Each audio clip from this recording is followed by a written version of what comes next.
पंचम सुमन भगवान नंद नंदन के श्री चरणों में समर्पित करने जा रहे हैं। कल की कथा में हम लोग ठाकुर जी का जन्मोत्सव मना रहे थे। ठाकुर जी हमारे बीच में प्रकट हुए और नंद महोत्सव बड़े धूमधाम से हम लोग मना रहे थे। ठाकुर जी श्री वसुदेव जी की टोकरी में हमारे कोषाध्यक्ष महोदय सुनील भैया जब वसुदेव जी के रूप में टोकरी में लाला को लेकर यहाँ मंडप में पधारे और यहाँ हमारे अध्यक्ष जी मुख्य यजमान नंद बाबा और उनकी सहधर्मिणी यशोदा के रूप में यहाँ बैठे हुए थे और लाला जब बीच में आए तो सारे भक्तों में आनंद की लहर छा गई। सब प्रसन्न होकर के झूमने लगे। नंद घरे आनंद भयो जय कन्हैया लाल की, नंद घरे आनंद भयो जय कन्हैया लाल। आप कल्पना कीजिए हम लोगों के मध्य में झांकी के रूप में ठाकुर जी पधारे तो इतने उल्लास से भक्त भर गए और जब साक्षात नंद नंदन बनकर के वह परम ब्रह्म परमात्मा प्रकट हुए तो ब्रजमंडल में उस गोकुल के आनंद का क्या कहना, वहां कैसा आनंद छाया होगा। अपार आनंद गोकुल में छा गया। श्री सुखदेव जी महाराज कह रहे हैं, राजन नंदस्त्वात्मजोतपन्ने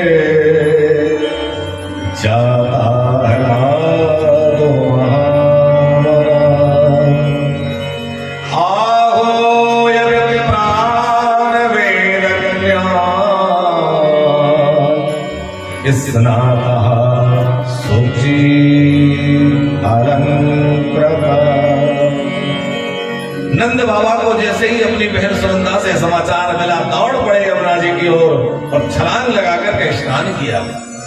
आनंद विभोर होते हुए अपने घर की ओर लौटे और लाला के दर्शन की उत्कंठा मन में भरी हुई। वेदज्ञ ब्राह्मणों को बुलाया। ब्राह्मण देवता स्वस्ति वाचन पाठ करते हुए नंद भवन की ओर चले आए और जात कर्म संस्कार बड़े ही विधि पूर्वक संपन्न हुआ। जात कर्म संपादित हुआ और ब्राह्मण शांति पाठ कर रहे हैं, पुण्याह वाचन करा रहे हैं, देवताओं का अर्चन पितरों का अर्चन हो रहा है। नंद बाबा उत्साह में भरे हुए जो हाथ आता है वही दान में लुटा रहे हैं। क्या दे रहे हैं कि धेनु नाम नियुते प्राणा विप्रेभ्यः समलंकृते शुद्ध्यन्ते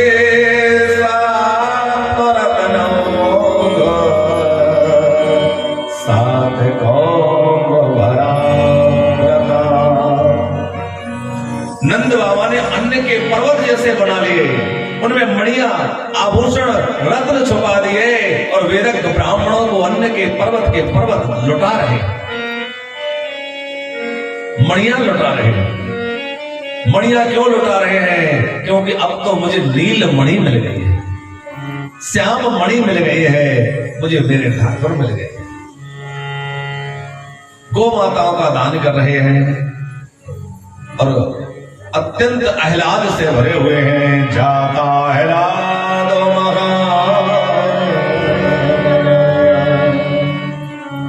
आह्लाद से भरे हुए नंद बाबा जो महामना है, आज वह अपने महामना नाम को सार्थक करते हुए सब कुछ लुटा रहे हैं।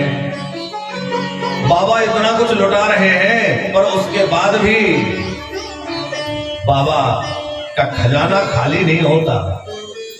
लाखों गाया की दान कर दिया, कितने आभूषण कितने रत्न लुटा दिए बाबा को खबर नहीं है, लेकिन खजाना खाली नहीं हो रहा है।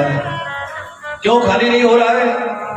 क्योंकि खजाने को भरने वाली, खजाने को समृद्ध करने वाली भगवती लक्ष्मी महारानी पधार गई है। मेरे सरकार बनाने में कैसे रह जाऊं कि ततः आरभ्यनन्दस्य सर्वसंभ्रज सर्वसमृद्धिमान। ब्रज को संपूर्ण समृद्धियों से समृद्ध करने के लिए भगवती श्री भगवती लक्ष्मी जी पधार गई हैं। हरे निवासात्म गुणे रमा क्रीडन रमा क्रीडन यानी लक्ष्मी जी का क्रीड़ा स्थल वह ब्रज बन गया और जहां देखो तहां मणियां आभूषण बिखरे पड़े हुए हैं। अब बिखरे कहां से पड़े? जैसे किसी को चांदी के पात्र मिल गए, लेकर जा रहा था, बड़ा प्रसन्न हो गया, देखो मुझे चांदी के बर्तन मिले। दूसरे ने कहा तू तो चांदी लेकर आया, देखो मुझे तो सोने के पात्र मिले। उसने कहा सोना कहां मिला? बोले वो 5 नंबर के दरवाजे पर सोने के बर्तन बट रहे थे। तो उसने क्या किया कि वो चांदी के तो वहीं फेंके और सोना लेने 5 नंबर पर चला गया। अब वो सोने के बर्तन लेकर आया, सोने के बर्तन किसी को दिखाए, देखो सोने के पात्र मिले हैं। तब तक किसी ने कहा अरे भले आदमी तू सोना लेकर आ गया, देख मैं हीरे के हार लाया हूं, हीरे की मणियां। तो उसने सोने के पात्र फेंक दिए। हीरा कहां बट रहा है? बोले 7 नंबर के दरवाजे पर, वहां दौड़ गया। तो जो उन लोगों के द्वारा स्वर्ण रजत मणियां फेंक दी गई हैं, वो गलियों में जहां तहां बिखरी पड़ी हुई हैं। ऐसा लग रहा है भगवती लक्ष्मी का क्रीड़ा स्थल वह बन गया है।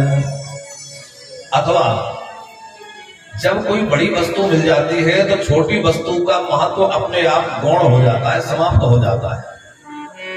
जब तक हमारे पास साइकिल नहीं थी तो बड़ा लगता था कि साइकिल हो जाए, लेकिन जिस दिन मोटर कार घर में आ जाए तो साइकिल को पूछते हैं। उसी प्रकार जब तक कोई बड़ी वस्तु न मिल जाए तब तक तो छोटी का महत्व होता है, लेकिन जब बड़ी मिल जाए तो फिर छोटी का महत्व नहीं रह जाता। ये सोना चांदी मणि माणिक मुक्ता इनका महत्व कब तक है? जब तक नील मणि श्याम सुंदर नहीं मिल गए, और जब श्याम सुंदर मिल गए तो इन मणियों का आभूषणों का मूल्य किसके सामने है? जिनको मिल रहा है वो फेंक रहे हैं। हमें ये मणियां नहीं चाहिए, हमें यह संपत्ति नहीं चाहिए, हमें तो कृष्ण चाहिए, उनके दर्शन चाहिए। बाबा हमें अपने लाला का दर्शन करा दो। सब एक ही बात कह रहे हैं, बाबा हमें तो आपके लाला के दर्शन करना है।